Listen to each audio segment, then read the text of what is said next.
Gente, hoje eu estou aqui com Karina Dias, essa menina incrível, determinada, uma professora que inspira outras professoras. Ela vai nos contar um pouquinho da sua história de vida, de sua infância, de sua família. Você pode ficar à vontade, a casa é sua.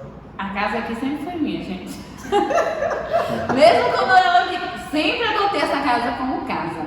Meu nome é Karina, né, como o Cláudia falou. Eu sou professora aqui no Centro de Educação do Jaflô, né, que é a escola dela, mas também trabalho com educação de reforço escolar e também com atendimento no domicílio. A minha história com a educação ela começou muito cedo, Cláudia. Eu disse que eu nasci professora, isso eu não tenho dúvida. Eu fui uma filha adotiva, né? Minha mãe me adotou quando eu tinha 1 mês de nascida. E assim, desde a infância, uma fala muito forte na minha casa era educação. Minha mãe, apesar de não ter condições, ela me adotou muito cedo. E ela falava muito sobre isso. A palavra educação é uma coisa bem marcada e muito forte. Que ela falava sempre assim, eu não tenho muito a te oferecer, mas educação é o que eu vou te oferecer. E eu acho que eu nasci professora. Eu tenho certeza que eu nasci professora. E essas afirmações que foram colocadas em mim na infância fizeram com que eu, de fato, afirmasse que a educação seria minha escolha, que a educação seria o meu caminho. E aí eu nasci professora mesmo, assim, na infância. Eu sempre fui aquela criança, igual como falam os professores, eu brincava de boneca. Eu brincava com as bonecas, eu educava a pessoa da rua. A minha avó, ela não escrevia o nome, ela não era alfabetizada. Então a minha brincadeira era, de fato, ser professora. Então eu nasci professora. Nossa, muito bacana, Karina, a sua história. E eu tenho uma história muito parecida com a sua. Agora sim, eu não sei de onde foi que veio minha inspiração, porque você falou que sua mãe falava em escola e tal, né, e brincava com você, aquela coisa toda. Só que comigo foi diferente. Eu sempre tive muito incentivo para poder estudar, muito mesmo. Eu sempre fui muito estudiosa. Quando eu comecei a estudar, eu lembro até hoje da minha professora de alfabetização, e ela me alfabetizou tão bem que quando eu fui para a escola, para sair da educação infantil e fui para a escola, quando eu cheguei para poder estudar na primeira série, antiga primeira série, me colocaram na segunda série, porque eu já estava alfabetizada e estava com um nível muito à frente dos alunos, e aí me colocaram na segunda série. Tanto que quando eu me formei na faculdade, que eu tive que pegar o histórico dessa escola e tal, isso deu uma confusão danada, porque não tinham colocado lá as notas da primeira série. Então, assim, eu acho que realmente nascer professora, isso é um ponto bastante positivo, né? Porque eu não tive esse incentivo que você teve, tive incentivo para estudar.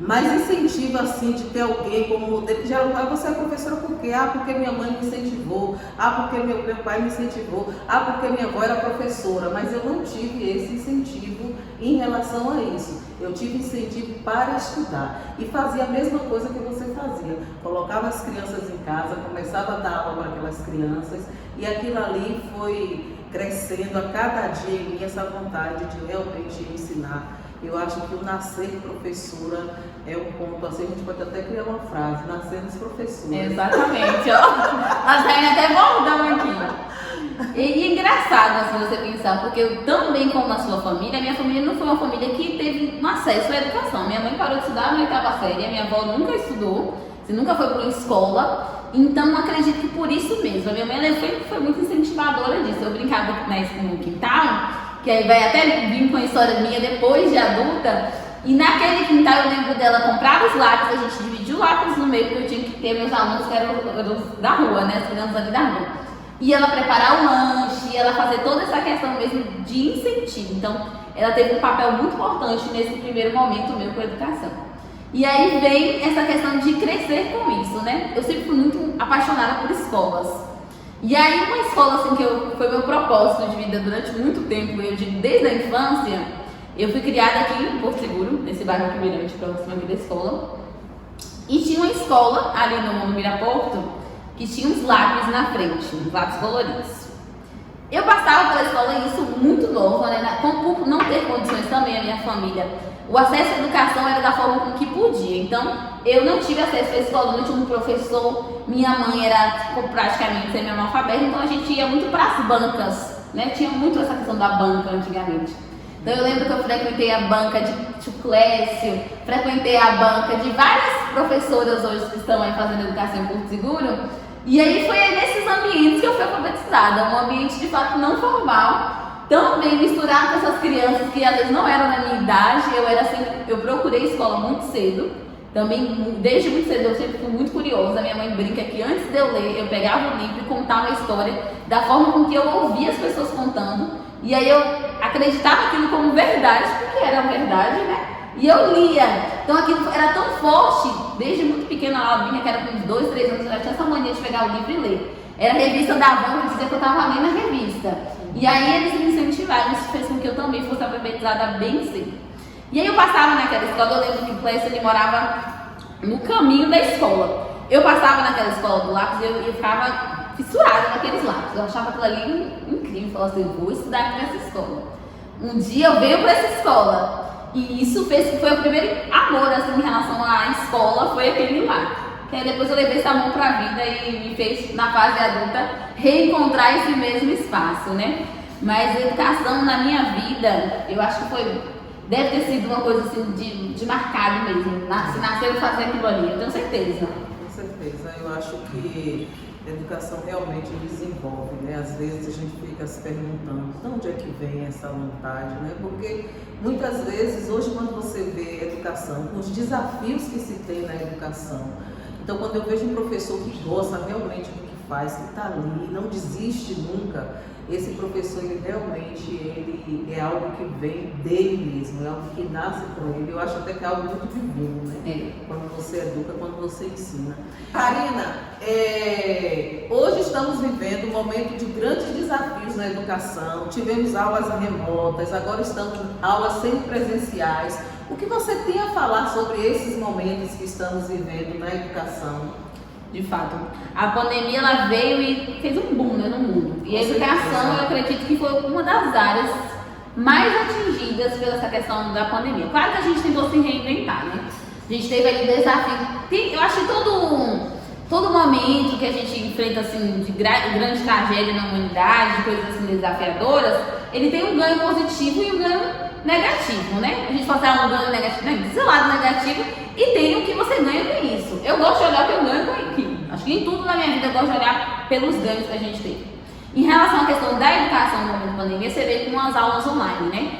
Eu acho que em nenhum momento na minha vida, eu acredito que na sua também como professora, a gente já imaginou com certeza não. Dar aula fora da sala de aula. Com certeza não. Claro que dar aula fora da sala de aula, dar aula dentro de um computador, você entrar na casa de um pai. Eu, como professora de educação infantil, falassem pra mim antes que eu daria uma aula online para um aluno meu, não acreditaria. De educação infantil, né? Nunca é um desafio maior ainda, né? Porque você manter aquela criança, a Cláudia, ela tem experiência com educação infantil, ela sabe quanto que é difícil a gente manter esse público nosso ativo, né? Estando ali presencial, oferecendo todas as ferramentas que a escola tem. Imagina através de uma tela de um computador. Então isso eu acho que foi um ganho positivo. A gente fala disso assim.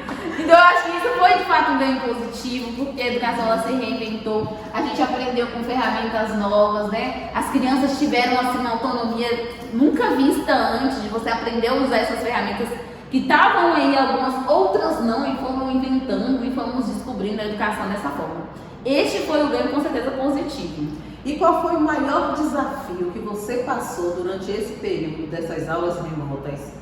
O grande desafio, assim, nossa, isso aí para mim realmente foi um desafio. Ô Cláudia, eu aprendi com a pandemia, eu acredito que o grande desafio na educação foi o meu eu professora mesmo.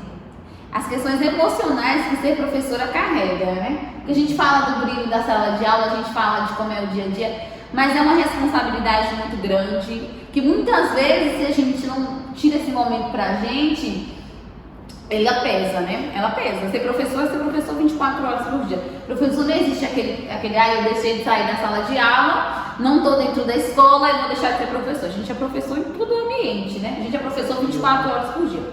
Então, estar fora da sala de aula e lidar com as nossas emoções, parar também um pouquinho, desacelerar a vida, que é tão acelerada, ainda mais na nossa profissão, foi com certeza o meu primeiro, assim, principal desafio, foi me conhecer. Me conhecer enquanto professor, me conhecer enquanto meu papel, porque eu não poderia deixar a educação parar, a gente tinha que se reinventar. Então, eu acho que o maior desafio mesmo foi a questão emocional, saber lidar com as emoções de não estar em sala de aula, de saber lidar com os imprevistos, de me conhecer enquanto professor, de me reinventar. O resto foi tudo muito desafiador. Não foi fácil, tudo era novo. Então, quando uma coisa não é nova, você quebra a cara, você erra. Você está ali dando uma aula em frente aos pais das crianças, você tem espectadores, você tem uma família de espectadores. Você tem uma família participando com você. Então, lidar com esses alunos, porque a gente sempre lidou com a família, né? A gente sempre falou que a escola é uma escola de pais também, mas não efetivamente todos os dias dentro da sua sala de aula. Então, lidar com os pais lá, lidar com as novas tecnologias, mas principalmente lidar com o meu emocional foi o meu maior desafio. Não, eu acho que essa questão de emocional foi desafio para todo mundo, tanto o diretor, coordenadores. Eu acho que todos nós passamos por isso na educação. Eu lembro quando, no dia 16 de março de 2020, eu acho que eu não vou esquecer essa data nunca, quando falou assim: a partir de amanhã já não vai ter aula aqui em Porto Seguro. E aquela agonia que a gente teve que mandar logo um comunicado para os pais e aquela coisa toda. E aí, quando eu vi que depois de mais ou menos 15 dias que nós organizamos tudo na escola e que eu vi aqueles professores na sala de aula só com o computador, gente, aquilo ali, eu quase que choro. Eu não sei se nem lembro do momento, eu chorei de ver quando o rapaz veio para poder fazer o teste, para saber se esses meninos iam conseguir pegar essa aula em casa, se ia ter uma conexão bacana. E aí, quando eu vi aquilo ali, eu disse: meu Deus do céu. Foi assim, realmente uma pancada para a gente, né? Porque estávamos acostumados à sala de aula ali com os alunos e veio realmente a pandemia e nos trouxe assim algo muito novo, vários desafios, mas eu sempre vejo como pontos positivos, porque ganhamos demais com isso, ganhamos em aprendizado, né? Ganhamos em crescimento, e a educação é isso mesmo, a gente caminha, né, caminha crescendo, aproveita todas as oportunidades, e eu acho que só temos a agradecer, né? Agradecer a educação e agradecer por ser professora. Isso Exatamente. Eu vi uma site, né, que eu achei muito interessante, tem um meme na internet, né? E tinha lá, mostrando a escola em 1980, acho que era 1980, não me lembro meu não. 1980, mostrando a escola, a sala de aula em 2019. E falando assim, como é igual. E aí você vem em 2020 e fala assim: não, essa sala de aula de vocês aí não tá rolando mais, vamos sacudir, vamos modificar isso aí. Então, de fato, foi muitas aulas, não foi só uma que eu tive vontade de chorar, não. Algumas mesmo eu desligava e aí a lágrima caía para você se adaptar a essa realidade. Mas aí tem o seu ganho positivo também, né? A gente teve a oportunidade de estar em casa, de se fazer mais juntos do que nunca, e a gente viu de como essa união da escola e a família efetivamente, claro que tinha muita coisa engraçada, gente. Você tá numa aula dentro da casa da pessoa, não ia sair, mas saía de tudo. Saía a gente passando no fundo, era cachorro, era vizinho, era obra na hora da escola, era internet que caía, era de tudo acontecia na online. E era engraçado também, porque aí você via a educação acontecendo ali dentro da rotina da casa, né? Você vê que a escola tirou os muros e vamos fazer educação em qualquer lugar. Você acha que pós-pandemia, o que é que vai mudar na educação? Você acha que vai continuar da mesma forma? Vamos voltar a fazer o que fazíamos antes na sala de aula? Ou se vai vir realmente algo novo? Como é que você está percebendo? Porque os meninos já voltaram, né? Tem 50% dos alunos estudando. E como é que você percebe isso em relação aos alunos, esse movimento agora no semipresencial? Eu acho que a educação, ela nunca mais, eu digo para vocês com todas as letras, a educação, ela nunca mais vai ser a mesma, gente, não tem como. Você ensinou a criança a ser autodidata, você deu autonomia, você ensinou ele a aprender sozinho, porque você não estava dentro da sala de aula, o pai não tem conhecimento pedagógico, então você ensinou ele a se aprender, a se virar. E aí você vem com ele para a sala de aula, você quer fazer igual era antes? Não tem como você fazer igual era antes. Então nunca mais a educação vai ser como é que era antes. E aí quando você vem para a sala de aula, agora que você vê as coisas, até engraçado, porque muitos alunos, a gente se conhecia no online, a gente chega no presencial e fala assim: quem é essa criança?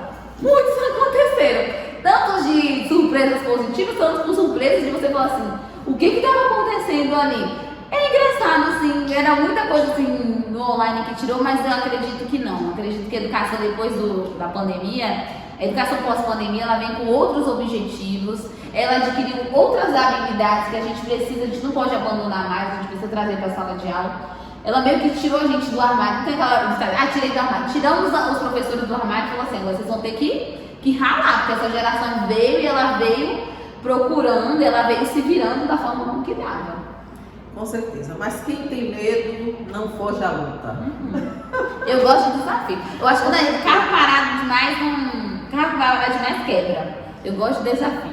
Nossa, muito bacana, Karina, estar com você aqui hoje no nosso primeiro podcast. Karina veio nos trazer aí uma mensagem bem bacana em relação à educação. E eu quero que você deixe agora uma mensagem final, falando das suas expectativas em relação à educação, falando de você, quais são seus projetos futuros, o que é que você tem aí para nos trazer, que venha assim falar, nossa, essa menina realmente é uma professora, gosta de educação. Eu gosto de educação. Vai morrer velhinha ou professorinha com... Eu não sei se eu vou morrer velhinha na sala de aula, mas eu vou morrer velha fazendo educação.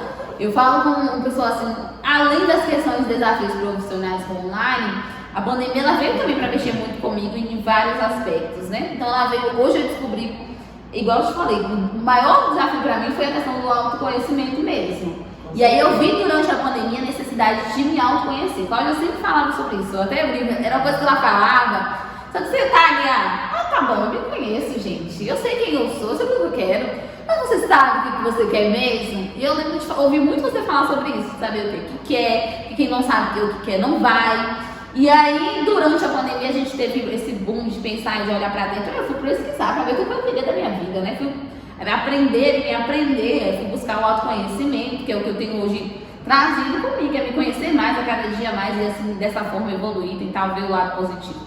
E aí veio também os desafios não só de sala de aula, né? A pandemia também trouxe desafios financeiros para todo mundo. E durante a pandemia, me vendo ali naquela situação de gostar de estudar, de gostar de educação, eu abri uma empresa voltada para a educação informal, porque eu vi essa necessidade também, que não é uma necessidade de agora, é uma necessidade de muito tempo. Porque o que eu gosto muito da Cláudia é a questão do empreendedorismo, né, na educação. A capacidade de você ver uma questão ali, porque tem muitas. Quem está dentro de escola, quem está fazendo educação, sabe que tem muita demanda de educação. Vários são os campos. E aí, durante a pandemia, eu vi um desses campos que eu me identificava, algo que eu gostava, algo que trazia um significado para mim. Abri uma empresa voltada para isso, e isso me fez com que eu também buscasse outras coisas também na educação. Hoje, eu digo que eu sei onde eu quero chegar. Tô no caminho. Às vezes eu brinco com as pessoas assim, eu tô no caminho. Com certeza. Mas eu quero fazer educação, eu gosto, eu sou entusiasta na educação, eu pretendo conhecer a educação, ver como é que se faz a educação, não só aqui, em outros lugares também. Então, o meu plano, assim, o meu objetivo é saber a educação, não só a educação que eu conheço, mas as várias formas de educação. Eu estou há algum tempo dentro da sala de aula, dentro da escola, com muita referência, com muita coisa boa que eu consegui tirar dessa experiência. Acho que fazer educação na escola é algo que a gente se apaixona. Hoje trabalho com educação informal e também digo assim, eu sou apaixonada, mas eu acredito que existe educação de outras formas. Então, meus objetivos agora é conhecer essas outras formas mesmo de fazer educação. Com certeza. Precisamos sim ter propósito, esses propósitos eles precisam ser traçados para que a gente possa caminhar. E é fazendo sempre. Eu sempre falo que precisamos ter esse movimento. Não adianta dizer assim, eu tenho um propósito, eu quero isso, quero isso para a minha vida, e você não movimenta. Então, no momento certo, a gente precisa realmente movimentar, porque a gente precisa realmente crescer. E você só vai conseguir algo na sua vida quando você movimentar. Mesmo que você comece pequeno, mas você sempre enxergue tudo grande. Porque para você pensar, tanto faz você pensar grande ou pequeno, você está pensando, você vai usar seu pensamento. Então é preferível que você pense grande, porque quando você pensa grande, você sabe os passos para você chegar lá. Então, gente, essa foi a Karina Dias com sua mensagem sobre educação. Eu agradeço, Karina, espero que você tenha sucesso aí na sua caminhada. Parabéns pelos seus 25, 24, 23, 26 anos. Eu cheguei aqui com 16 para 17 anos, gente. Eu conheço Karina desde a adolescência. E Karina é essa menina realmente inspiradora, essa menina empreendedora, essa menina visionária e eu desejo toda a sorte do mundo para você. Eu agradeço de coração. Eu agradeço de coração, eu agradeço a pessoa de Cláudia, como ela falou, né? Eu tô aqui desde de criança, eu entrei aqui saindo da infância e tive a experiência de fazer educação aqui de todas as formas possíveis. E não tinha como ser diferente, né? Você tem um exemplo desse, uma história que ela tem e a força que ela tem como mulher, não só como professora, como coordenadora, como diretora, mas também como pessoa, né? Aquela pessoa que quer que a outra pessoa cresça. Então, você tem alguém que incentive você a crescer, que quer que você cresça também, faz com que você busque, que você corra atrás, que você queira fazer sempre melhor. Não melhor para os outros, mas o seu melhor mesmo. Então, eu deixo isso como inspiração. Quem não sabe onde quer, não vai para lugar nenhum, como ela falou. Não saiba onde você quer e sempre faça, não o melhor para os outros, mas o melhor que você pode para você mesmo. Ok. Viva! Gostou do nosso primeiro podcast? Comente, compartilhe e se inscreva no meu canal. Conto com vocês!